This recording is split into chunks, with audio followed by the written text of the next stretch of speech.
To duplicate columns, follow the steps shown on the screen. I will follow these steps to make a copy of column B and paste it in column D. First, I select column B. Second, I press the right button of the mouse, and from the floating menu, I select the option Copy. As you can see, column B gets highlighted with a dashed line. Third, I select column D.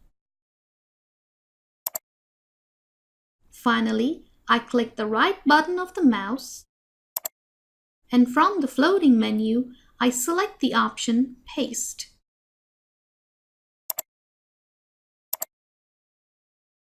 As a result, Excel pasted the contents of column B in column D.